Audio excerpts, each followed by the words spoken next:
ये कहानी है एक सिविल इंजीनियर की जिसका नाम है किम सूहो और कैसे ये दूसरी दुनिया में री इनकारनेट होकर इस दुनिया को बदलने वाला है। Welcome to the greatest developer मानुआ पार्ट 7। तो बिना किसी देरी के लेट्स स्टार्ट द वीडियो। इसके बाद हम बेरोन के मेंशन में देखते हैं जहाँ किंग स्टोमा कहता है, मुझसे तुम चाहते क्या हो इंसान। लॉयड कहता है, ये तो बहुत सिंपल है, तुम्हें एक बार सुबह और एक बार शाम को लेक के पास जाकर चिल्लाना होगा। तभी किंग स्टोमा कहता है, तुम कैसे इंसान हो, तुम्हें तो पता भी नहीं नेगोशिएशन कैसे करते हैं, ये तो कॉमन सेंस की बात है, इसके बदले में तुम मुझे क्या दोगे। लॉयड कहता है, अरे मेरे पास तो कुछ भी नहीं है तुम्हें ऑफर करने के लिए, पर अगर तुम ऐसा करोगे तो यहाँ से भी खुश हो जाएंगे, तुम भी तो ऐसा ही चाहती हो है ना। बेल भी हाँ करती है, जिसे देखकर ये फिर से ब्लश करने लगता है। किंग स्टोमा कहता है, ठीक है तो डील पक्की। लॉयड कहता है, ओ तुम कितने अच्छे जेंटलमैन हो। और फिर वो सोचता है, ये तो प्यार में पागल हो चुका है, अब मैं इसका खूब इस्तेमाल करूंगा। और बेल को भी तुम पसंद नहीं हो, इसीलिए मैं तुम्हें एक निकनेम दूंगा जो कि हमेशा सिंगल रहेगा, किंग स्टोमा। लेकिन मैंने भी तो कभी डेट नहीं किया है। तभी वो किंग स्टोमा के पास जाता है और किंग स्टोमा को गले लगा लेता है और वो सोचता है, हम दोनों तो हमेशा से सिंगल ही रहे। तभी किंग स्टोमा कहता है, ओ इंसान तुम क्या कर रहे हो, लेकिन ये कैसी फीलिंग है, ये तो मुझे भी इमोशनल कर रही है। लॉयड कहता है, ओए सुनो, क्या आपसे मैं तुम्हें बेयोंग कह सकता हूँ। किंग स्टोमा शर्माते हुए कहता है, जैसी तुम्हारी मर्जी। तभी वहाँ पर ऑफिसर ग्रेग आता है। लॉयड पूछता है, ऑफिसर ग्रेग क्या हुआ, तुम तो सैंड एंड स्टील ट्राइब के साथ गए थे, तुम इतने जल्दी क्यों आ गए, क्या वहाँ पर कुछ हुआ है। ग्रीक बताता है, रास्ते में कुछ ऑर्क्स आ रहे थे, उन्होंने बताया कि हमारे ट्राइब पर अटैक हो चुका है, जो कि बहुत बड़े मेगेलिनो का ग्रुप है। फिर हम ऑर्क ट्राइब के लोगों को देखते हैं जो कि मेगेलिनिया के साथ लड़ने की कोशिश कर रहे होते हैं। आकुची जंप करके उन पर हमला करता है, लेकिन इससे मेगेलिना को कुछ नहीं होता और मेगेलिना अकुची को मारकर दूर फेंक देती है। तभी बाकी ऑर्क्स कहते हैं, चीफ क्या आप ठीक हो। अकुची कहता है, तुम सब लड़ते रहो, ऑर्क्स कभी हार नहीं मानते। यहाँ पर लॉयड कहता है, सभी वेटलैंड्स से कह दो कि वो विलेज के एंट्रेंस के पास आ जाए। ऑफिसर ग्रेग कहता है, अगर हम अभी इसी वक्त जाएंगे तो ये बहुत लेट हो जाएगा। तभी बेयोंग कहता है, इन्हें मैं देख लूंगा, तुम जाओ। लॉयड और जेवियर जल्दी से भागने लगते हैं। लॉयड कहता है, जल्दी चलो, ये हमारे लिए एक ग्रेट अपॉर्चुनिटी है। जेवियर पूछता है, तुम कहना क्या चाहते हो, ये कैसी अपॉर्चुनिटी है। और लॉयड हंसते हुए कहता है, यह मॉन्स्टर डोमिनो को रोकने की अपॉर्चुनिटी है, इस बार हम उन पर काउंटर अटैक करेंगे। और वो बेयोंग को रेड सीट दे देता है और उसे खाकर बेयोंग बड़ा हो जाता है, जिसके ऊपर सारे व्हाइट लैंसर्स और लॉयड भी चढ़े हुए थे। लॉयड कहता है, जल्दी से कूल बनो और बेल का दिल जीत लो। यह सुनकर बेयोंग और तेजी से जंप मारने लगता है। और यहाँ हम देखते हैं कि सारे ऑर्क ट्राइब वाले मेगेलिना के साथ लड़ने के लिए तैयार हो जाते हैं। लेकिन तभी वहाँ एंट्री लेता है किंग स्टोमा। सारे मेगेलिनो किंग स्टोमा को देखकर डर जाते हैं। लॉयड कहता है, बेयोंग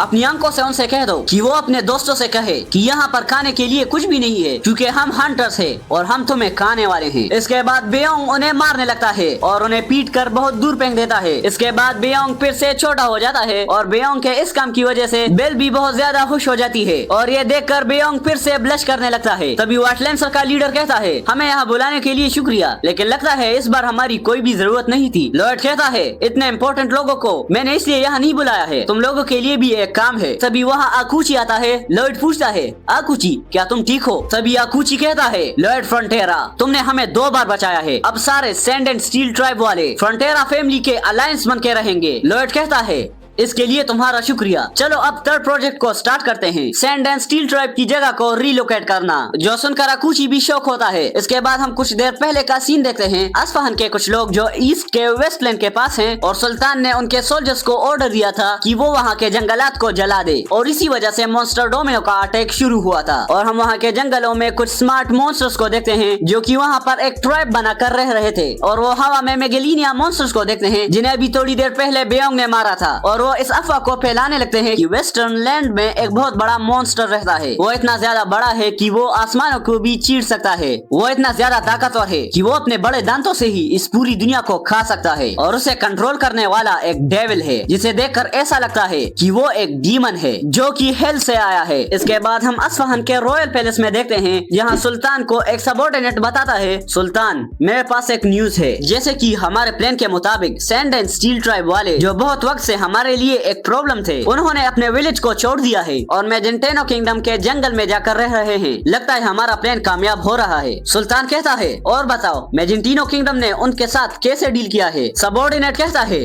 पता नहीं कैसे, लेकिन सुल्तान सैंड एंड स्टील ट्राइब वाले बिना किसी प्रॉब्लम के वहाँ चले गए हैं। सुल्तान कहता है, ये कैसे पॉसिबल है, मैं तो मेजेंटेनो किंगडम को परेशान दिखना चाहता था। ठीक है मैं समझ गया, तुम यहाँ से जा सकते हो। तभी सबऑर्डिनेट कहता है हमारे पास एक और परेशानी आ चुकी है। जिन मॉन्स्टर डोमिनो को हमने वहाँ भेजा था वो वापस हम पर ही हमला कर रहे हैं। तभी सुल्तान बहुत गुस्सा हो जाता है। ओए क्या कहा तुमने? सबऑर्डिनेट कहता है हम अपनी पूरी ताकत लगा रहे हैं कि हम उनसे छुटकारा पा सकें, लेकिन उन मॉन्स्टर्स को देखकर ऐसा लगता है कि वो किसी चीज को देखकर पागल हो चुके हैं और ये लॉयड ही है। इन्हें रोकना बहुत मुश्किल हो गया है। तभी सुल्तान कहता है सारे फोर्सेस को बुलाओ और उन पर फायर से हमला करो। इसके बाद सुल्तान सोचता है क्या हमारा डोमिनो अटैक हम पर ही वापस आ गया है या मैजेंटेनो किंगडम का कोई प्लान है। लेकिन ये अटैक तो बहुत बड़ा था, इन्हें हम पर वापस भेजना तो इम्पॉसिबल था। इसके बाद हम लॉयड को देखते हैं जो कहता है प्लीज यहाँ पर साइन कीजिए। और ये है शीलो और मीटलोफ, ये वही है जिनका फ्रंटेरा फैमिली पर कर रहा था। मीटलोफ कहता है ये कैसा डॉक्यूमेंट है? लॉयड कहता है इस पर हर चीज लिखी हुई है, ये हमारी उधारी का फुल पेमेंट है। मैं जो चेक तुम्हें दे रहा हूँ उसमें पूरा लोन और इंटरेस्ट दे दिया है मैंने। और तुम दोनों क्या कर रहे हो? इस पर जल्दी से साइन करो और निकलो यहाँ से। और वहाँ पर साइन करके वो दोनों वहाँ चले जाते हैं। वहाँ बेरोन और मार्बेला भी आते हैं। बेरोन कहता है लॉयड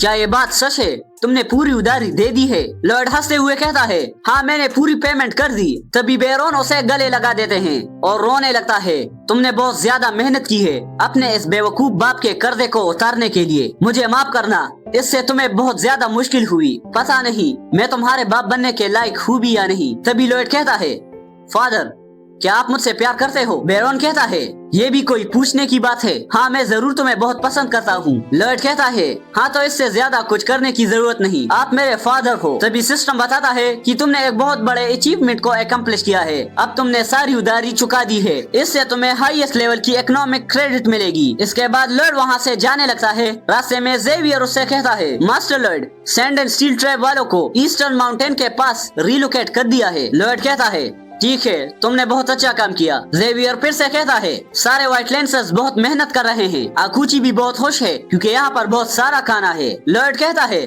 हाँ ठीक है जाकर तुम थोड़ा आराम कर लो। जेवियर लॉयड को देखकर कुछ सोचने लगता है। इसके बाद हम लॉयड को ही देखते हैं जो सोचता है सैंड एंड स्टील ट्राइब जंगलों के पास आ चुकी है और अगर फिर से मॉन्स्टर डोमिनो का अटैक होने वाला है तो उसके लिए बहुत टाइम है। तो मैं बेयोंग को बुला लूंगा और ये स्टेट सेफ हो जाएगा और पूरी उधारी भी खत्म हो चुकी है, इसीलिए अब मुझे किसी चीज की भी फिक्र नहीं है। लेकिन ये बहुत अजीब है, मुझे लगा जब पूरी उधारी खत्म हो जाए तो मैं खुशी से नाचने लगूंगा, लेकिन पता नहीं मैं इतना शांत क्यों हूँ। फिर अपने कमरे में लॉयड कुछ सोचने लगता है, वहीं बेरोन की कही हुई बातें, और ये सोचते सोचते लॉयड को उसकी असली बाप की याद आने लगती है। मेरे बेटे सूहो, मैं एक अनपढ़ इंसान हूँ, मेरी वजह से तुम्हें बहुत ज्यादा तकलीफ हुई, मुझे माफ करना। यहाँ लॉयड रोने लगता है और कहता है डैड मैंने यहाँ पर सारी प्रॉब्लम को हल कर दिया है, मुझे माफ करना, मैं आपकी कोई भी मदद नहीं कर पाया। और वो बहुत जोर से रोने लगता है। जो जेवियर बाहर से देख रहा था और जेवियर जाते हुए सोचता है आज जितना चाहे रो लो क्योंकि तुम इससे ज्यादा डिजर्व करते थे। फिर कुछ दिन बाद हम सारे लोगों को देखते हैं जो लॉयड को देखकर बहुत खुश हो रहे थे। अरे वो देखो मास्टर लॉयड हमारे आगे से जा रहे हैं, जिससे लॉयड को बहुत ज्यादा शर्म आ रही थी। तभी लॉयड कहता है तुम बहुत ज्यादा वादे कर रहे हो, चुप रहो और जाकर अपना काम करो। वहाँ के लोग कहते हैं अरे मास्टर लॉयड ने हमें देखा। लॉयड कहता है मैंने कहा ना जाओ यहाँ से। वो लोग फिर से कहते हैं अरे देखो मास्टर लॉयड को, वो हम पर गुस्सा हो रहे हैं। तभी जेवियर कहता है इस मोमेंट को एंजॉय करो। लॉयड कहता है लेकिन मैं ये क्यों करूं? जेवियर कहता है बिना तुम्हारी मदद के पूरे फ्रंटियर स्टेट के लोग इतने खुश नहीं होते थे। लॉयड कहता है वो सब भूल जाओ, ये मैं उनके लिए तोड़ी कर रहा हूँ, ये सब तो मेरे लिए है। तभी वहाँ पर नाइट बेरन भागते हुए आता है। मास्टर लॉयड एक प्रॉब्लम है। लॉयड कहता है हाँ क्या हुआ? बेरोन बताता है साउथ से बहुत ज्यादा लोग यहाँ पर आ रहे हैं। लॉयड पूछता है वो कौन है, क्या वो लोग हमारे दुश्मन है? बेरोन बताता है मुझे ज्यादा नहीं पता, ये रिपोर्ट मुझे गार्ड ने दी, पर उन्हें देखकर ऐसा लगता है कि वो रिफ्यूजीज हैं। उन रिफ्यूजीज में से एक लॉयड से कहता है क्या आप यहाँ के नोबल है? लॉयड बताता है नहीं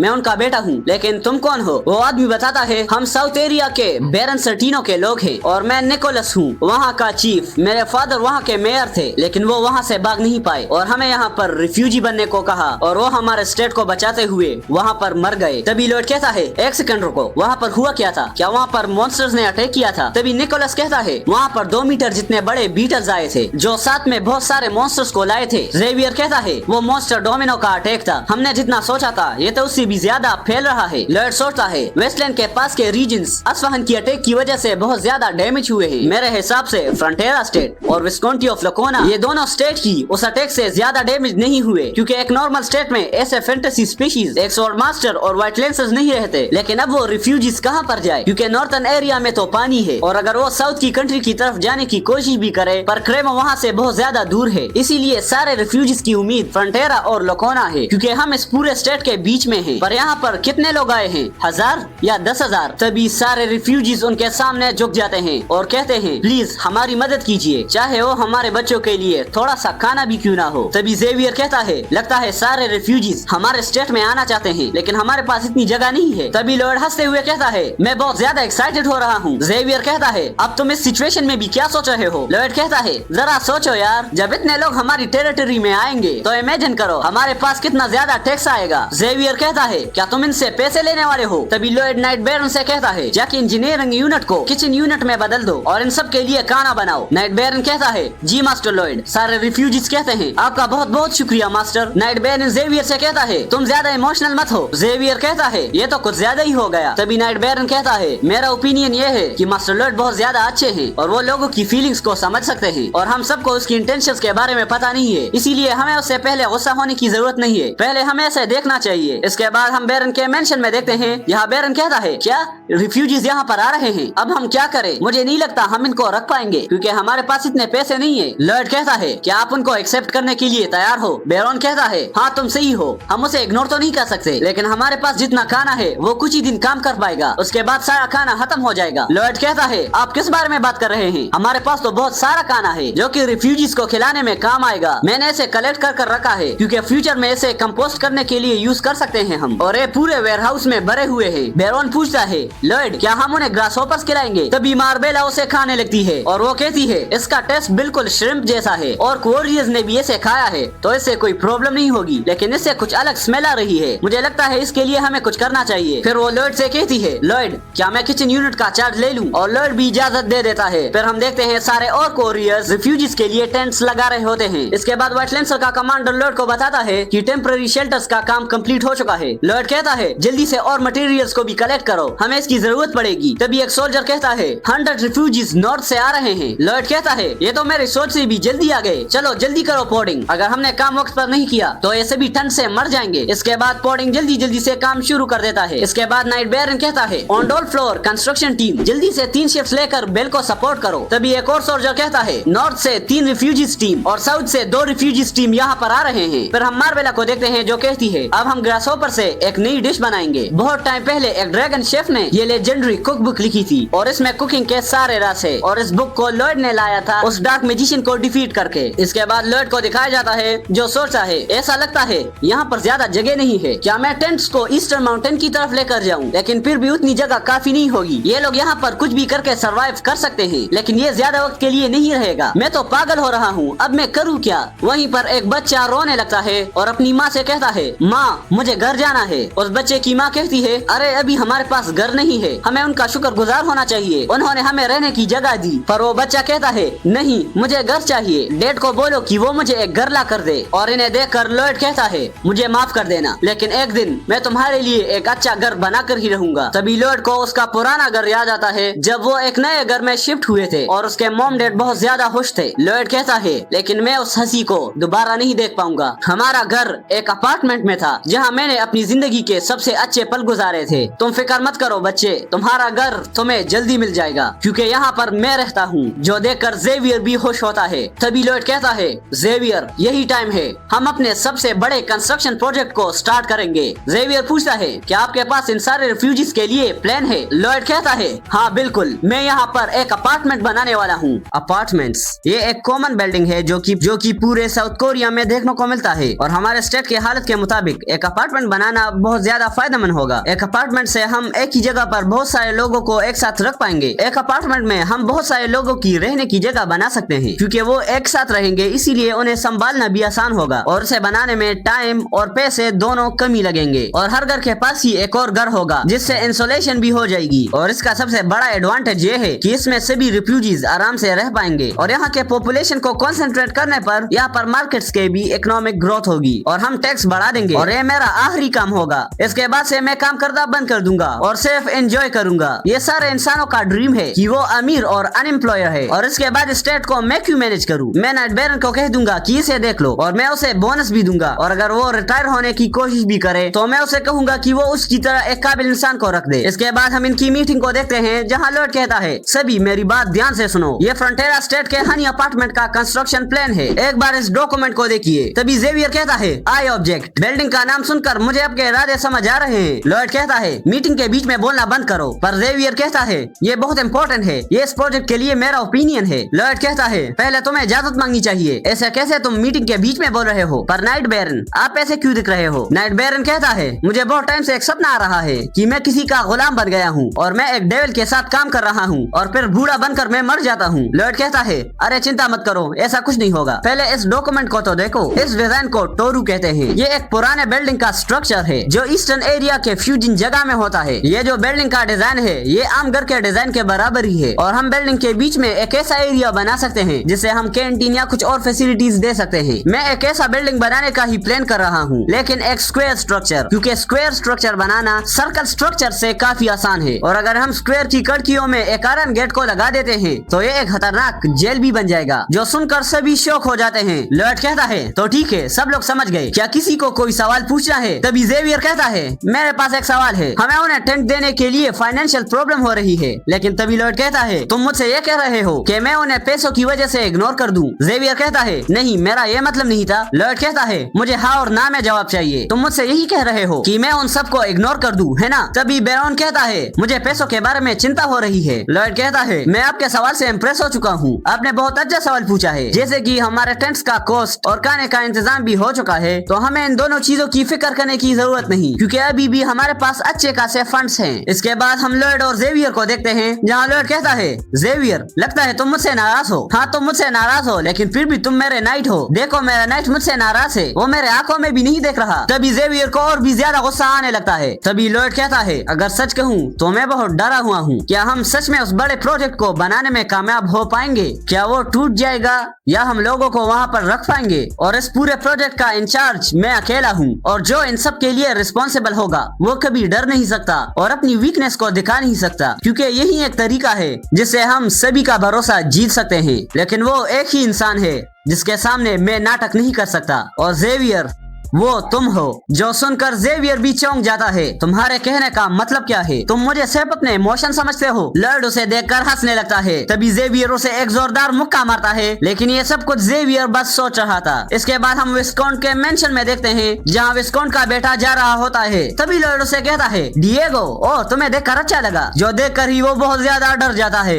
लॉर्ड कहता है, तुम्हें देखे हुए बहुत टाइम हो गया और अभी तुमने क्या कहा, लगता है तुम्हें भी स्कूल से निकाल दिया गया है। डिएगो कहता है, अरे नहीं, मतलब। लॉर्ड कहता है, तुम्हें डरने की कोई जरूरत नहीं, मैं यहाँ तुम्हें वापस एकेडमी भेजने आया हूँ और जाओ अपने बाप को बुलाओ। इसके बाद हम विस्काउंट को देखते हैं जो कहता है, तुम्हारा मतलब क्या है, तुम पानी के टैक्स को बढ़ा रहे हो। लॉर्ड कहता है, क्या मैं तुमसे कुछ ऐसा बोल रहा हूँ जो तुम्हें समझ नहीं आ रहा, मैंने बस तुमसे यही कहा कि तुम्हें पानी के लिए पैसे ज्यादा देने चाहिए। विस्काउंट सोचता है, इस बदमाश ने तो मेरे बेटा को भी रॉयल एकेडमी से निकाल दिया है और पानी के बिल से इसे इतना ज्यादा प्रॉफिट भी हुआ है, फिर भी ये मुझसे पैसे बढ़ाने की बात कर रहा है। तभी विस्काउंट हंसने लगता है और कहता है, मुझे नहीं लगता तुम्हें ये समझ आएगा भी, लेकिन तुम इसके लिए बहुत छोटे हो, क्योंकि तुम्हारे कॉन्ट्रैक्ट में ये लिखा था कि प्राइस हमेशा फिक्स रहेगा और तुम्हें पानी के पैसे को बढ़ाने का कोई भी हक नहीं है। तभी लॉर्ड कहता है, अच्छा इधर आओ, इधर आओ। वो मैग्नीफाइंग ग्लास को कॉन्ट्रैक्ट पर रखता है, इसमें यह लिखा है कि सप्लायर की मूड के हिसाब से वो कभी भी प्राइस को ऊपर या नीचे कर सकता है। विस्काउंट कहता है, तुम तो मेरे साथ स्कैम कर रहे हो। लॉर्ड कहता है, अरे चलो मान भी जाओ, आखिरकार हम तो पड़ोसी है और मैंने तुम्हें कोई फोर्स तो नहीं किया साइन करने के लिए, और इसके बदले तुम्हें अच्छा खासा फायदा भी होगा। तो सबसे पहले 17 स्टेट पर मास्टर डोमिनो का अटैक हुआ था और सारे रिफ्यूजीज यहाँ पर आए थे, है ना, और विस्काउंट ने सबको रिजेक्ट कर दिया। चलो मैं ऐसा नाटक करता हूँ कि मुझे कुछ भी नहीं पता, लेकिन अगर क्वीन को इसके बारे में पता चला तो वो तुमसे नाराज हो जाएगी। तभी विस्काउंट सोचता है, तो इसमें फायदा क्या मिल रहा है, तो मतलब ये मुझे बचा लेगा। लॉर्ड कहता है, और मेरा दूसरा पॉइंट ये है, मैं सच में तुम्हारे बारे में फिक्र करता हूँ, इसीलिए मुझे तुम्हारे लिए कुछ करना होगा। क्या हो अगर मैं क्वीन को एक लेटर लिखूं ताकि डिएगो फिर से एकेडमी में जा पाए। तभी विस्कॉन्ट कहता है, मुझे तुम्हें कितना टैक्स देना होगा? तभी लॉयड कहता है, अरे विस्कॉन्ट, तुम ऐसा एक्ट क्यों कर रहे हो? तुम्हें देखकर लोग गलत समझेंगे। मैं कोई गुंडा तो नहीं हूँ और मैं तुमसे पूरे पैसे लेने नहीं आया हूँ, लेकिन मैं ये उम्मीद करता हूँ कि तुम टैक्स थोड़ा ज्यादा दोगे जिससे मैं निराश ना हूँ और हम दोनों की दोस्ती हमेशा बरकरार रहे। और विस्कॉन्ट सोचता है, अरे बदमाश, तुम मुझसे सीधा ये क्यों नहीं कहते कि तुम्हें कितने पैसे चाहिए? तभी जेवियर लॉयड को देखकर सोचता है, मैंने जितना सोचा था ये तो उससे भी ज्यादा हरामी है। तभी लॉयड कहता है, अरे विस्कॉन्ट, शर्माओ मत, बस मुझसे कह दो तुम कितने % ज्यादा पैसे दोगे। चाहे कुछ भी हो जाए मैं तुम्हारा शुक्रगुजार रहूंगा। और विस्कॉन्ट कहता है 20%। तभी लॉयड अपना मुंह बना लेता है। तभी विस्कॉन्ट कहता है, अरे रुक जाओ, लगता है मुझसे कोई गलती हो गई। अरे मैं तो ये कहना जा रहा था, मतलब 30%। तभी लॉयड फिर से अपना मुंह बना लेता है, जिसे देखकर विस्कॉन्ट भी बहुत ज्यादा परेशान हो जाता है। तभी जेवियर हाथ से इशारा करता है और विस्कॉन्ट चिल्लाकर कहता है, तो ठीक है 50%। लेकिन लॉयड फिर से मुंह बना लेता है। तभी विस्कॉन्ट जेवियर को देखकर सोचता है, इसके चेहरे को फिर से क्या हुआ? तुम्ही ने तो बताया था 50% बोलने के लिए। लेकिन जेवियर कहता है, मैंने तो सिर्फ 5% बोलने को कहा था। तभी विस्कॉन्ट कहता है, ये सब क्या है? 5 गुना पैसा देना तो कुछ ज्यादा हो जाएगा। तभी लॉयड कहता है, विस्कॉन्ट, तुम्हारा मतलब क्या है? कोई बात नहीं, तुम मुझे 5 गुना देने के बजाय 4 गुना दे देना। क्या सच में? और वो उस डील पर स्टैंप मार देता है। इसके बाद हम देखते हैं कि जेवियर और लॉयड चले जाते हैं जहाँ लॉयड नाच रहा होता है। फिर हम विस्कॉन्ट को देखते हैं जो उस डील को देखकर खुश हो रहा था। मेरा तो नुकसान हो गया। यहाँ लॉयड कहता है, जेवियर, तुम्हारा चेहरा क्यों उतरा हुआ है? जेवियर कहता है, मुझे लगता है अब मैं एक ब्लैकमेलर बन चुका हूँ। लॉयड कहता है, अरे तुम ऐसा क्यों बोल रहे हो? तुम्हें ऐसा फील ही करना चाहिए क्योंकि तुम सच में ब्लैकमेलर बन गए हो। और तुमने मेरी मदद भी की, इसका मतलब तुमने एक गुंडे की मदद की, तो तुम सच में ब्लैकमेलर ही बन गए। और जेवियर कहता है, मेरी ड्यूटी सिर्फ तुम्हें प्रोटेक्ट करना है। मैं अब से तुम्हारे कोई भी काम में तुम्हारी मदद नहीं करूंगा और तुम्हारे कंस्ट्रक्शन में भी नहीं आऊंगा। लॉयड कहता है, अच्छा ऐसी बात है, तो रात को मैं तुम्हें नहीं सुलाऊंगा। जेवियर कहता है, मुझे स्वॉर्ड मास्टर बने 1 महीना हो चुका है, अब मैं अपने सेंसेस खुद कंट्रोल कर सकता हूँ, इसलिए मुझे सोने के लिए तुम्हारी लोरी की जरूरत नहीं है। फिर हम रात को देखते हैं जहाँ जेवियर को नींद नहीं आ रही थी और वो लॉयड के पास जाकर कहता है, प्लीज मुझे लोरी सुना दो। लेकिन लॉयड कहता है, ये सर्विस अब बंद हो चुकी है, तुम्हें याद नहीं तुमने क्या कहा था? लेकिन जेवियर कहता है, हाँ पर प्लीज मेरी मदद करो। लॉयड कहता है, क्या तुम्हें स्लीप हाइजीन के बारे में पता है? ये एक आदत बन जाती है, तो इसे करने के लिए तुम्हें हमेशा इसे रिपीट करना होगा और इसे ना करने पर तुम्हें नींद नहीं आएगी। जेवियर कहता है, हाँ मुझे समझ आ गया, अब बस तुम मेरे लिए लोरी गा दो। इसके बाद लॉयड इंजीनियरिंग के सब्जेक्ट्स बोलने लगता है और जेवियर सो जाता है। अब मुझे काम पर लग जाना चाहिए। इसके बाद वो 3D होलोग्राम इफेक्ट को स्टार्ट कर देता है और सोचता है, मैं बहुत ज्यादा लगी हूँ कि मुझे हीटिंग सिस्टम के बारे में पहले से ही पता है, लेकिन मेरे पास अपार्टमेंट बनाने की ज्यादा नॉलेज नहीं है, तो अब मैं क्या करूँ? तभी सिस्टम पूछता है, क्या तुम इसी तरह सारे मॉडल्स को बनाकर टेस्ट करोगे? लॉयड कहता है,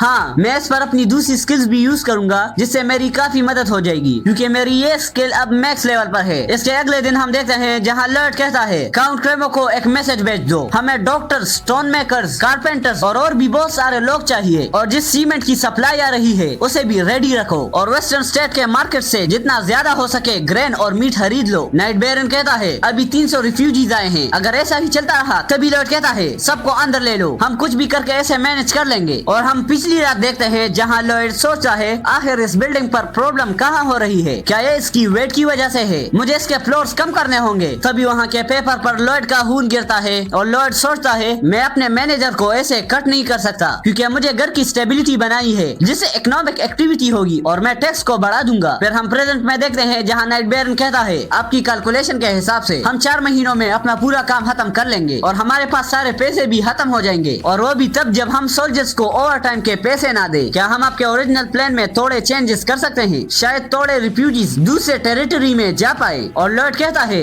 तुम चिंता मत करो, अभी भी हमारे पास पैसे हैं। और ये कहते ही वो वहाँ पर बेहोश हो जाता है। इसके बाद हम रॉयल कैपिटल मैजेंटीना पैलेस में देखते हैं सारे सोल्जर्स एरो लेकर खड़े थे और वो क्वीन पर निशाना बना रहे थे। तभी वो उन एरो से फायर कर देते हैं और क्वीन अपने ओरा सोर्ड से उन सबको रोक रही थी, जो देखकर सारे सोल्जर्स बहुत शॉक हो जाते हैं। लेकिन यहाँ क्वीन सोचती है, लगता है मुझ में कोई भी इम्प्रूवमेंट नहीं हुआ है, सिर्फ मेरी ओरा सोर्ड की स्पीड बढ़ गई है, मैं फिर से अपनी बेइज्जती को बर्दाश्त नहीं कर पाऊंगी। तभी एक एग्जीक्यूटिव कहता है, फ्रंटेरा बेरनी से एक मैसेंजर आया है। क्वीन सोचती है, लगता है ये लॉयड फ्रंटेरा ने भेजा है। रॉयल पैलेस में जेवियर लॉयड का लिखा हुआ लेटर पढ़ने लगता है, यूर मैजेस्टी, मैं आपका हम्बल सर्वेंट हूँ और मैं आपसे एक हेल्प चाहता हूँ। और क्वीन सोचती है, क्या इसे मदद चाहिए? मैंने ऐसा तो एक्सपेक्ट नहीं किया था, अब ये कौन सी परेशानी में फंस गया है। जेवियर वो लेटर पढ़ता है, यूर मैजेस्टी, आप आपके वाइज जजमेंट के लिए शुक्रिया। हमने बहुत मुश्किल से अपने स्टेट को प्रोटेक्ट कर लिया है, लेकिन हमारे पास एक बहुत बड़ी प्रॉब्लम आ चुकी है। 17 स्टेट्स के रिफ्यूजीज जो कि अपने घर खो चुके हैं, वो सारे फ्रंटियरा बेरनी आ रहे हैं और हमारी ग्रेट क्वीन जो हर आम इंसान के लिए सिंपैथी शो करती है, मैं उस महान क्वीन का सबऑर्डिनेट हूँ और मैंने सारे रिफ्यूजीज को अपने स्टेट में ले लिया है ताकि वो हमारे ग्रेट किंगडम की शान को समझ पाए। और मैंने सारे डिसीजन अपने ऊपर ले लिए हैं क्योंकि मेरे पास आपका विल है। जेवियर सोचता है इसमें तो सिर्फ ग्रेट के बारे में लिखा हुआ है। फिर वो पढ़ता है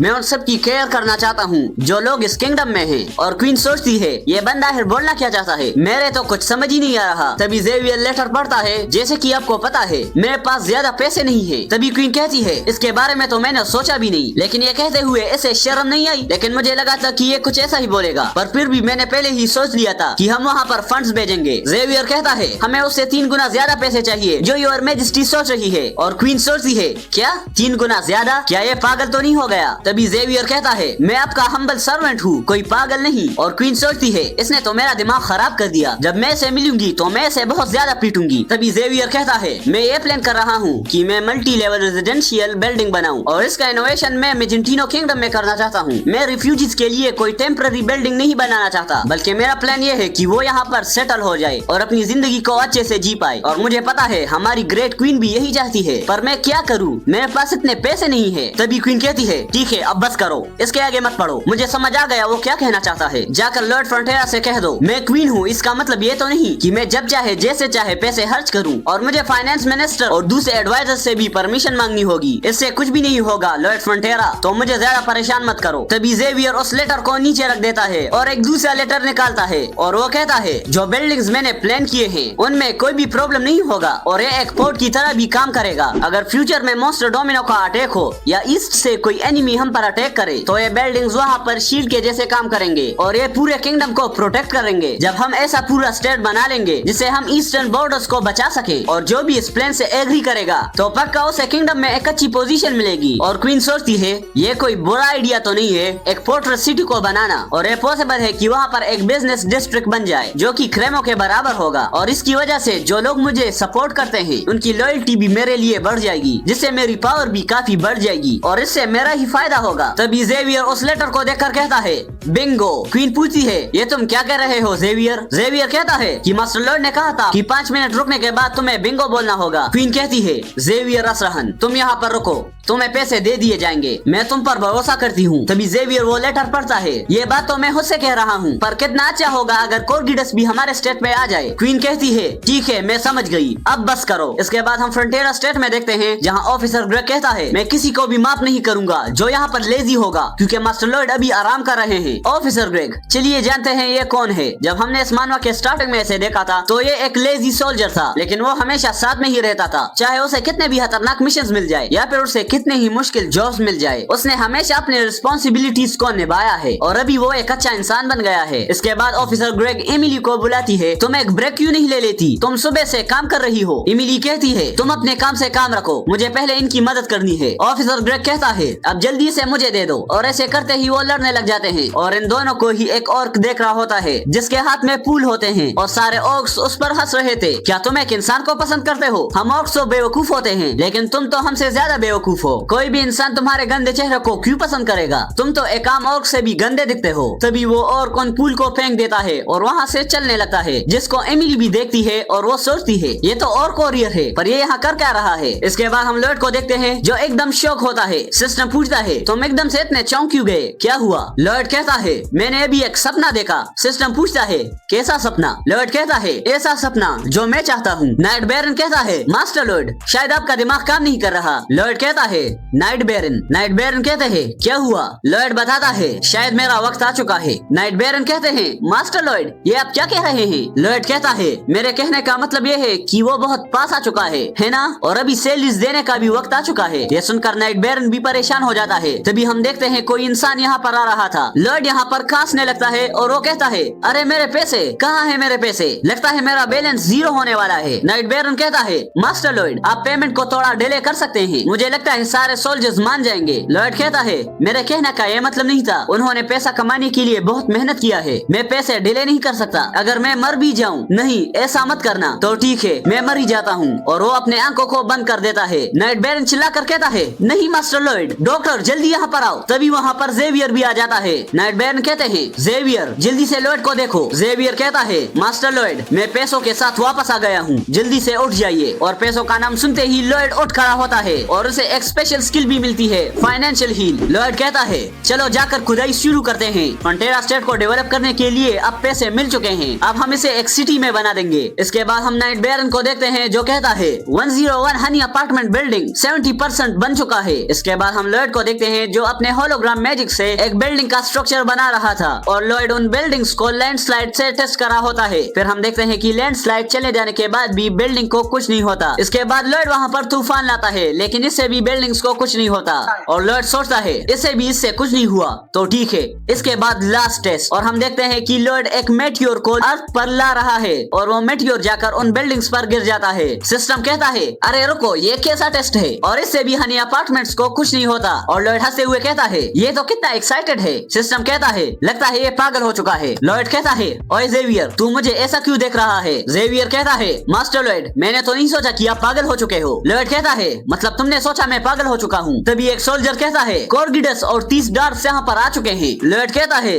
ये कितना सही टाइम है क्योंकि एक अपार्टमेंट के ड्यूरेबिलिटी को जो बढ़ाता है वो है सीमेंट और अपार्टमेंट बनाना सस्पेंशन ब्रिज जैसा आसान नहीं है, वो बहुत कॉम्प्लेक्स होता है। तभी लॉयड कॉर्गिडस को सीमेंट मिक्सर ट्रक का स्केच दिखाता है और लॉयड सोचता है ये बहुत इंपॉर्टेंट चीज है अपार्टमेंट बनाने के लिए क्योंकि ये सीमेंट को हार्ड होने से रोकता है। कॉर्गिडस कहता है तुम कितने बदतमीज हो, हम इतनी दूर से यहाँ पर आए हैं और तुमने हमें एक सूप भी नहीं पिलाया और अभी से तुम हमें ऑर्डर्स दे रहे हो। पर लॉयड कहता है मेरे पास बहुत सारे आइडियाज थे जिससे मैं मास्टर कॉर्गिडस को वेलकम करना चाहता था लेकिन फिर मैंने सोचा कि इससे अच्छा कुछ नहीं होगा कि मैं तुम्हें ब्लूप्रिंट्स दिखा दूं। कॉर्गिडस कहता है यह सुनने में अच्छा लग रहा है लेकिन तुम्हारे फेस को क्या हुआ, क्या मेरी वर्कशॉप बन चुकी है। लॉयड कहता है हाँ बिल्कुल और वो सोचता है लंबे समय से रुका हुआ कंस्ट्रक्शन अब फिर से स्टार्ट होने वाला है। फिर हम लॉयड और जेवियर को देखते हैं जो जमीन पर अपना माना ब्लास्ट का यूज करते हैं और फाउंडेशन वर्क भी स्टार्ट हो गया है जो कि पोर्डिंग के मिक्सर ट्रक से हो रहा है और मेटल के रोड्स को बेंड करने का काम ओर्स का है और अभी सीमेंट डालने का फ्रेम भी बन चुका है। लॉयड नाइट बेरन से कहता है अभी बिल्डिंग बहुत ज्यादा बड़ी हो रही है, चलो जाकर बेयोंग को बुलाते हैं। और हम बेयोंग को देखते हैं जो ऊपर के फ्लोर्स पर सामान को ले जा रहा था और लॉयड ने उसके लिए एक मोटिवेशन को भी रखा था, बेल।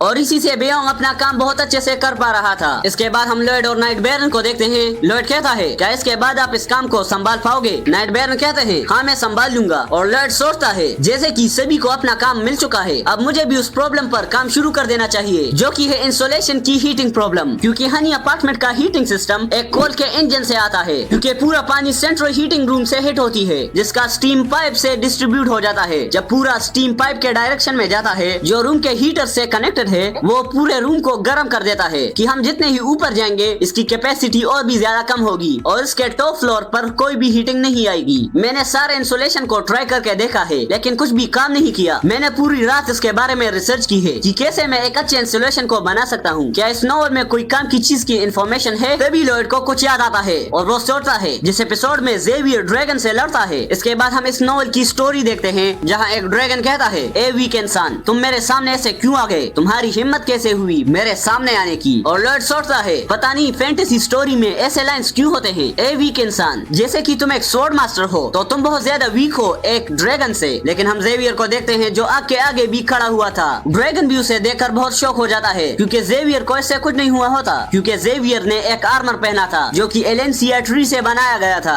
जो कि इस पूरी दुनिया का सबसे ताकतवर इंसुलेटिंग मटेरियल है। इसके बाद हम लॉयड और जेवियर को जंगलों में देखते हैं। जेवियर पूछता है हमें 2 दिन हुए हैं निकले हुए, आखिरकार हमें कितना दूर जाना होगा इंसुलेशन मटेरियल लेने के लिए। लॉयड बताता है हम एवरग्लो फॉरेस्ट जा रहे हैं जहाँ पर एल्फ्स रहते हैं, मैं जाकर एलेंसिया ट्री से सेफ ले लूंगा। जो सुनकर जेवियर वापस से जाने लगता है। लॉयड पूछता है ओए कहाँ जा रहे तू। जेवियर कहता है क्या तुम्हें पता नहीं एल्फ्स इंसानों से नफरत करते हैं, वो एक ऐसा रेस है जिनसे नेगोशिएशन करना इम्पॉसिबल है। और लॉयड सोचता है नॉवल में तो वो तुम ही थे जिसने एक एल्फ के साथ फ्लर्ट किया था और इसके बदले में ही तुम्हें एक आर्मर गिफ्ट में मिला था। और लॉयड कहता है तो ठीक है, तुम वापस चले जाना मेरे नाइट। जिसके बाद जेवियर को मजबूरी में लॉयड के साथ जाना पड़ता है। जेवियर बताता है ये एक ऐसा रेस है जिनसे 500 साल से भी किसी ने कांटेक्ट नहीं किया है। तुम उन्हें कन्विंस करने के लिए क्या प्लान कर रहे हो? लॉयड कहता है क्या कन्विंस? लगता है तुम समझे नहीं, मैं जाकर वहाँ चोरी करने वाला हूँ। जेवियर लॉयड को देखकर सोचता है अब मुझे इस आदमी का नाइट नहीं बनना। फिर हम देखते हैं कि ये दोनों जंगल के काफी अंदर चले जाते हैं, जहाँ लॉयड कहता है हम जल्द ही एवरग्लो फॉरेस्ट जाने वाले हैं और मैंने सुना है कि एल्व्स फॉरेस्ट से कनेक्टेड होते हैं, इसीलिए हमें काफी शांति से जाना होगा। और हम जेवियर को देखते हैं जो एक चीख मारता है। लॉयड पूछता है ओए तुम क्या कर रहे हो? जेवियर कहता है क्या आपने नहीं देखा, मैंने अभी एक चीख मारी, आप तो बहुत बेवकूफ हो चुके हो। लॉयड कहता है मुझे पता है चीख क्या होती है, लेकिन तुम्हें यह करते हुए कूल दिखने की कोई जरूरत नहीं। जेवियर कहता है लगता है तुम्हें कुछ गलतफहमी हुई है, क्योंकि जो भी मैं करता हूँ वो कूल ही दिखता है, क्योंकि मेरे पास एक हैंडसम फेस है। ये एक ऐसी फीलिंग है जो तुम अपनी पूरी जिंदगी में कभी फील नहीं कर पाओगे। और लॉयड सोचता है लगता है इसने पूरा सच कह दिया है। और सिस्टम कहता है ये कितनी शर्म की बात है। इसके बाद लॉयड कहता है तुम तो एक स्वॉर्ड मास्टर हो, क्या एक स्वॉर्ड मास्टर अपनी चीख को नहीं रोक सकता? लेकिन जेवियर कहता है कुछ चीजें ऐसी होती है जो कोई भी कंट्रोल नहीं कर पाता। लॉयड कहता है इसका मतलब तुम अपने शिट को भी कंट्रोल नहीं कर पाओगे। जेवियर कहता है मैं ऐसा काम क्यों करूं जिससे मुझे कॉन्स्टिपेशन का प्रॉब्लम आए। लॉयड उसे फिर से चढ़ाता है कि तुम एक स्वॉर्ड मास्टर हो और तुम अपने शिट को भी कंट्रोल नहीं कर सकते, जो सुनकर जेवियर हंसने लगता है। लॉयड पूछता है ओए तुम किस चीज पर हंस रहे हो? जेवियर बताता है मुझे भरोसा नहीं हो रहा, आप बात को शिट पर ले जा रहे हो क्योंकि आप अपने फेस के बारे में बात नहीं कर सकते। मास्टर लॉयड आप तो बहुत फनी हो। जो सुनकर लॉयड को बहुत गुस्सा आता है और उसे पंचेस मारने लगता है, लेकिन जेवियर उसे बहुत आसानी से डॉज कर रहा था। और हम देखते हैं कि जेवियर आज बहुत अच्छे मूड में होता है। लॉयड कहता है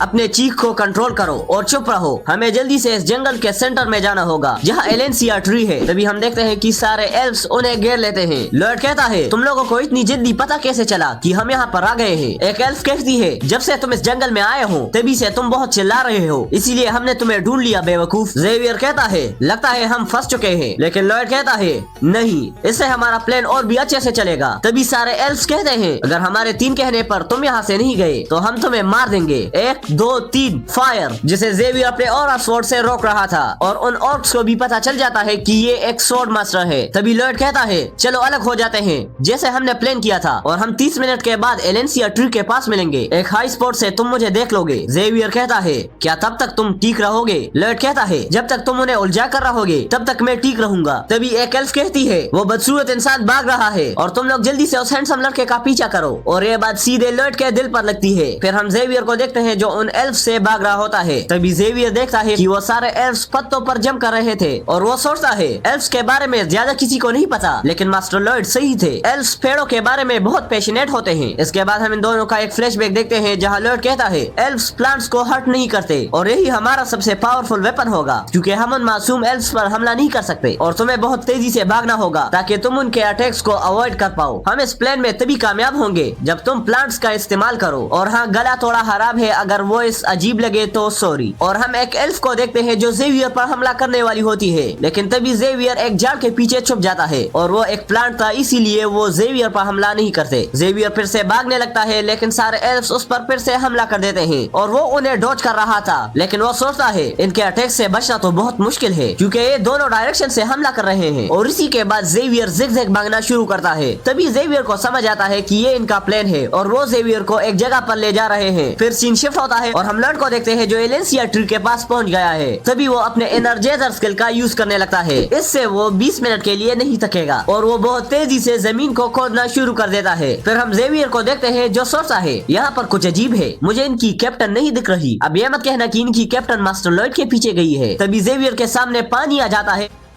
और वो वहीं पर रुक जाता है। अरे यार, यहाँ पर तो कोई प्लांट भी नहीं है जिससे मैं उनके अटैक्स को डॉज कर पाऊं, लगता है मैं फंस गया हूँ। और हम देखते हैं कि सारे एल्फ्स जेवियर को घेर लेते हैं और वो तीरों से जेवियर पर हमला करते हैं। जेवियर अपना ऑरा स्वॉर्ड निकालता है और पानी का यूज करते हुए उनके सारे एरोस को रोक देता है। वहीं पर एक एल्फ कहती है ये कैसी पावर है? एक और एल्फ बताती है कि ये इंसान इतना पावरफुल है कि ये हमें 1 सेकंड में ही मार सकता है। वो एल्फ कहती है चुप हो जाओ। अगर इंसानों के पास स्वॉर्ड मास्टर है तो हमारे पास मलिका है। इसके बाद हम मलिका को देखते हैं जिसके पास एक बहुत बड़ा तीर था जिसका नाम था द ड्रैगन स्नाइपर, और वो उस तीर से जेवियर पर हमला कर देती है जिसे जेवियर बहुत मुश्किल से ब्लॉक करता है और वो सोचता है ये कितनी स्ट्रॉन्ग है, ये एक और स्वॉर्ड को भी पीछे कर रही है और ये सारा इसका रॉ स्ट्रेंथ है। मास्टर लॉर्ड ने कहा था कि अगर मैं एक एल्फ को भी हर्ट करूंगा तो पूरी दुनिया के एल्फ उसका रिवेंज लेने आएंगे क्योंकि इनके मारने की एबिलिटी ऑग से भी ज्यादा है। अब टाइम आ गया है कि मैं मास्टर लॉर्ड के साथ ज्वाइन हो जाऊं और मुझे पक्का यकीन है कुछ एल्फ्स मास्टर लॉर्ड के पीछे भी गए हैं। सारे एल्फ्स जेवियर पर तीर से हमला करते हैं और जेवियर सोचता है अब मैं क्या करूं जिससे मैं जाकर मास्टर लॉर्ड की मदद कर पाऊं, और हम देखते हैं कि जेवियर और स्वॉर्ड से सारे एरोस को रोक देता है। फिर हम देखते हैं कि एल्फ मलिका फिर से अपने एरो का यूज करके जेवियर पर हमला करती है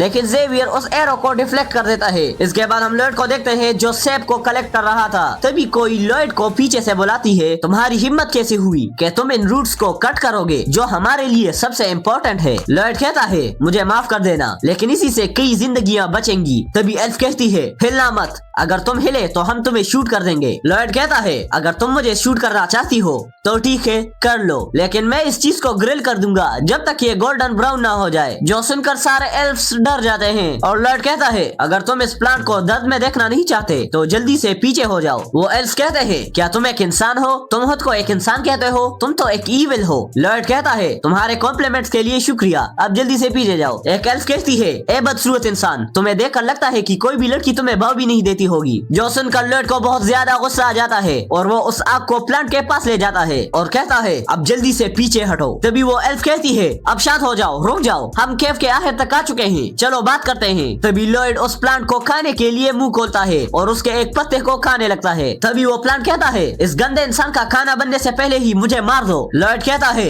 जल्दी से ऊपर चढ़ो। इसके बाद सभी केव के बाहर आ जाते हैं और लॉर्ड सोचता है ठीक है तो मैं बाहर आ गया हूँ, अब जेवियर को भी मुझे ढूंढने में आसानी होगी। अब उसके आने का टाइम भी हो गया है, लेकिन अगर अभी मुझे किसी और एल्फ ने देख लिया तो मैं गया। तभी उन एल्फ की लीडर कहती है तुम्हें क्या हुआ? वो दूसरी एल्फ कहती है मैं बहुत नर्वस हो गई और अचानक से मेरी तबीयत खराब हो गई है। तभी दूसरी एल्फ भी कहती है मुझे भी चक्कर आ रहे हैं। क्वीन कहती है तुम जल्दी से चुप हो जाओ, हम अपने एनिमी के सामने अपनी वीकनेस को नहीं दिखा सकते। तभी एल्फ के लीडर के पेट से आवाज आती है और वो कहती है लगता है मेरी भी तबीयत खराब हो गई है। वो दूसरी एल्फ कहती है क्या तुम भी भूखी हो? और लॉर्ड सोचता है इन सबको हुआ क्या है, इन्हें तो बहुत स्ट्रॉन्ग होना चाहिए था, लेकिन रुको, इस इतने बड़े जंगल में मैंने अभी तक एक परिंदे की आवाज भी नहीं सुनी है, मैंने किसी और एनिमल को भी नहीं देखा। लगता है मॉन्स्टर डोमिनो की वजह से यहाँ के सारे मॉन्स्टर्स पहाड़ के पास चले गए हैं और एवरग्लो फॉरेस्ट बीच में है तो इसीलिए सारे मॉन्स्टर्स यहाँ से चले गए हैं। और जैसे कि एल्फ्स प्लांट्स को हर्ट नहीं करते इसीलिए वो उन्हें खा भी नहीं सकते, तो ये लोग कितने टाइम से भूखे हैं। इसके बाद हम जेवियर को देखते हैं जो अभी भी एल्फ से फाइट कर रहा था और वो सोचता है ये बात कितनी अजीब है, एल्फ्स तो बहुत ताकतवर होती है, ऐसा हो ही नहीं सकता कि वो इतनी जल्दी थक जाए, पर इसी से मुझे भागने के लिए चांस मिल गया। तभी वो वहाँ से भागना शुरू कर देता है और मलिका भी उस पर तीर से हमला करती है। जेवियर कहता है मास्टर लॉर्ड आप सेफ रहना, मैं आ रहा हूँ। तभी एक एल्फ कहती है उसने अपने डिफेंस लाइन को पार कर दिया है,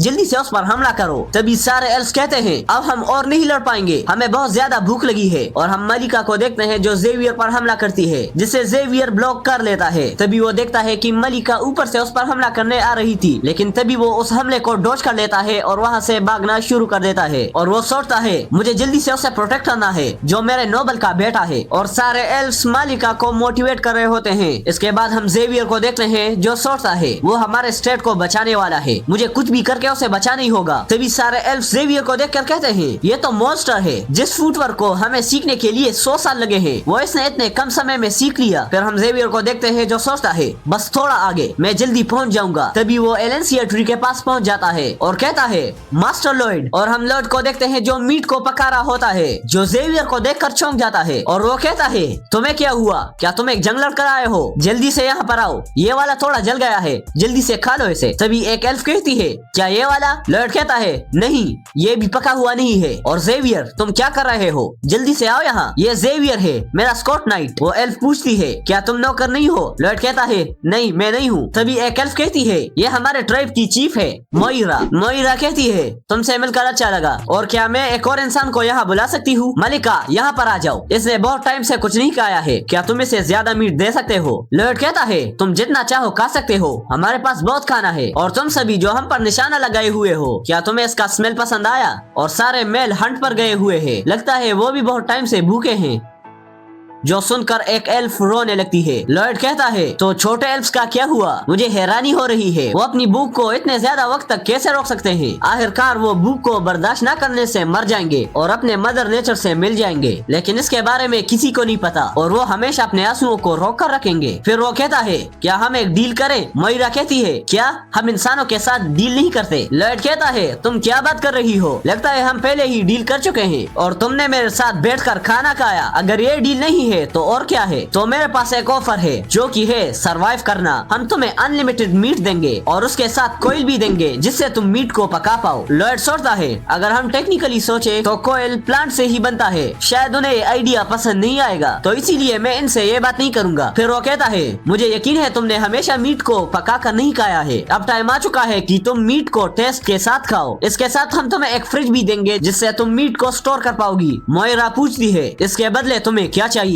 लॉयड बताता है, हम सब भी ये सरवाइव करने के लिए ही कर रहे हैं। अगर तुम इस डील को नहीं करती हो तो हमारे लोग ठंड से मर जाएंगे। हमें बस 1 महीने में एलेंसिया ट्री का एक सेब चाहिए जो कि उसका एक थोड़ा सा पोर्शन है। अगर ये तुम हमें देते हो तो ना तुम्हारे साइड से ना हमारे साइड से कोई भी मरेगा और मैं तुम्हें ये भी सिखाऊंगा कि तुम बिना किसी नुकसान के वहाँ से सेब निकाल पाओगे। और एक और चीज, अगर एल्स भी ट्रांसपोर्टेशन कर ले तो ये बहुत ज्यादा तेजी से हो जाएगा और तुम्हें 100 लोगों के 2 ग्रुप्स को बनाना होगा। एक ग्रुप मीट को लेकर जाएगी और दूसरा ग्रुप हमारा घर बनाने में मदद करेगा। तो तुम इसके बारे में क्या सोचती हो? चलो साथ में सरवाइव करते हैं। तभी पीछे से 2 एल्फ कहती हैं, चीफ इस पर यकीन मत करना, सारे इंसान बहुत बुरे होते हैं। तभी मोइरा को अपनी माँ की कही हुई बात याद आती है जो कहती है, मैं एक इंसानों की जगह ग्रेफेल में रहती थी जहाँ मैं इंसानों से मिलती भी थी। जैसे कि इंसान जल्दी मरते हैं तो वो छोटे वक्त में भी ज्यादा एंजॉय करना चाहते हैं और इसीलिए वो बहुत ज्यादा स्वार्थी हो जाते हैं और झूठ बोलना शुरू कर देते हैं। मोइरा, तुम जब भी एक इंसान से मिलो तो उस पर तभी भरोसा करना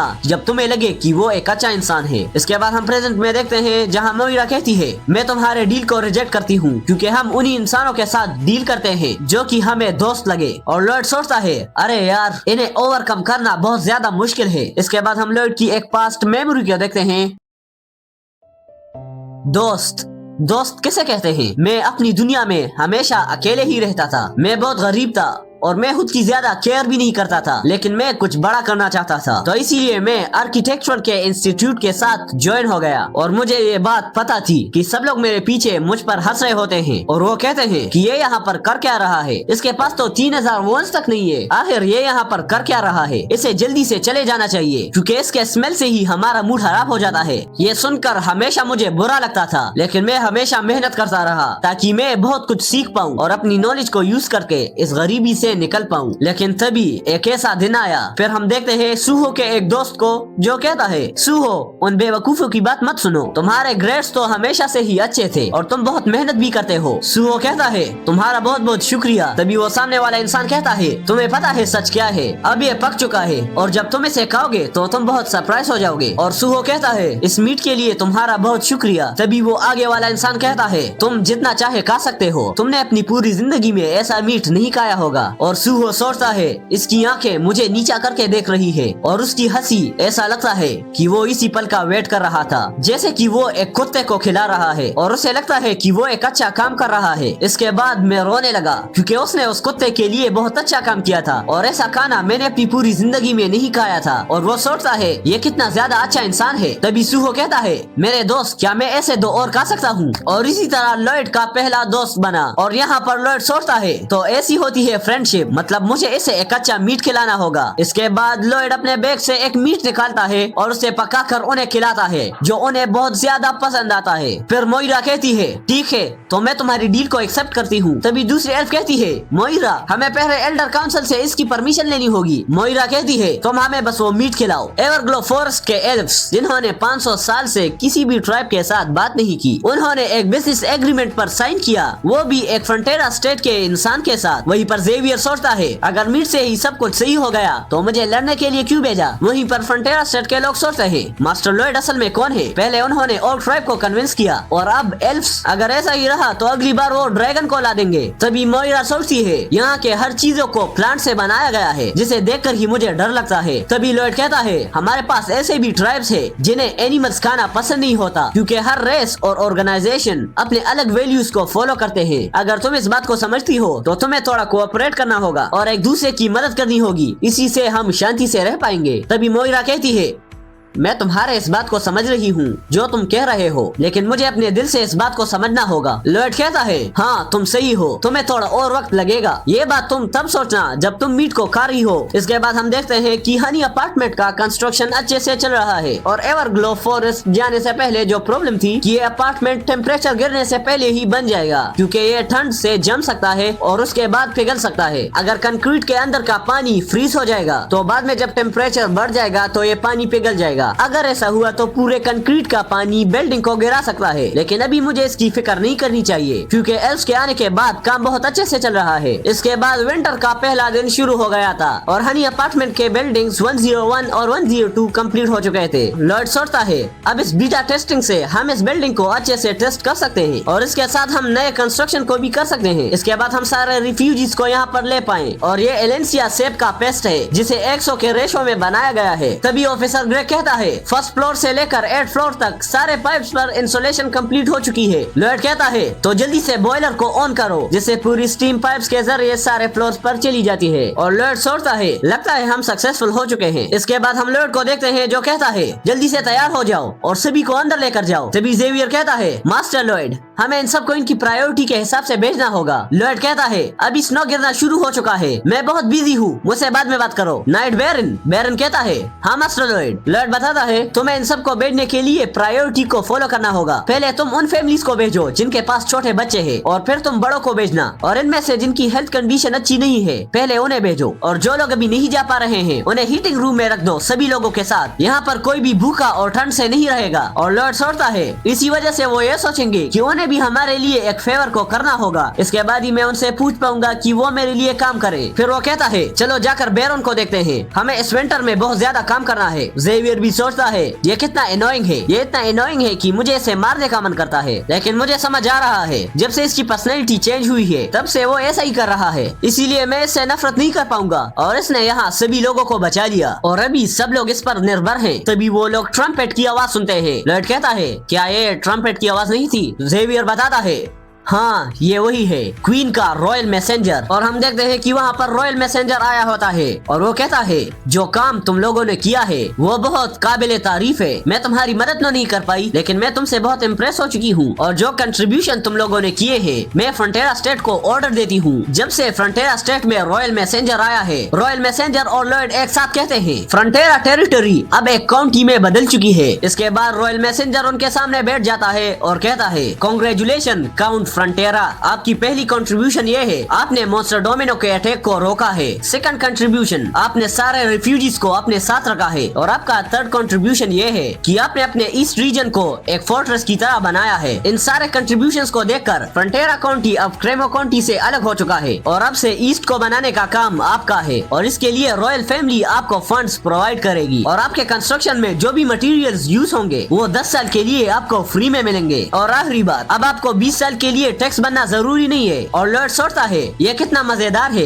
अब हमेशा ऐसे ही रहना क्वीन, आपका दिल तो बहुत बड़ा है क्योंकि इस एरा में इतनी बड़ी सिटी को बनाना इम्पॉसिबल है और क्वीन ये देखना चाहती थी कि हम ये कर भी पाएंगे या नहीं। फिर वो कहता है चलो जेवियर हमें विलेज के अंदर जाना होगा, इस टाइम के लिए मैंने कुछ प्रिपेयर करके रखा है। फिर बैरन लॉयड को देखकर सोचता है तुम्हारा बहुत बहुत शुक्रिया, ये सब तुम्हारी ही वजह से हुआ है। तुमने सिर्फ हमारी उधारी को खत्म नहीं किया, तुमने हमारे स्टेट को एक काउंटी में बदल दिया है और तुम खुद में ही एक मिरेकल हो। इसके बाद हम इन सबको देखते हैं जो क्वीन के आगे डांस कर रहे थे और वो कहते हैं क्वीन की उम्र लंबी जाए, क्वीन की उम्र लंबी जाए। लॉयड कहता है जोर से गाओ, ये आवाज हमारी क्वीन तक जानी चाहिए, क्वीन की उम्र लंबी जाए, क्वीन की उम्र लंबी। फिर हम रॉयल पैलेस में रॉयल मैसेंजर को देखते हैं जो कहता है वो यही चीज बार बार कर रहे हैं। क्वीन चिल्लाकर कहती है उन सबको कहो कि बस करे। And with this the greatest developer मानवा का पार्ट 7 एंड होता है। और अगर आपको ये पार्ट पसंद आया तो बताओ कि मैं इसका नेक्स्ट पार्ट लाऊं या नहीं। Now you can watch this मानवा। मैं मिलता हूँ नेक्स्ट वीडियो में, तब तक के लिए बाय।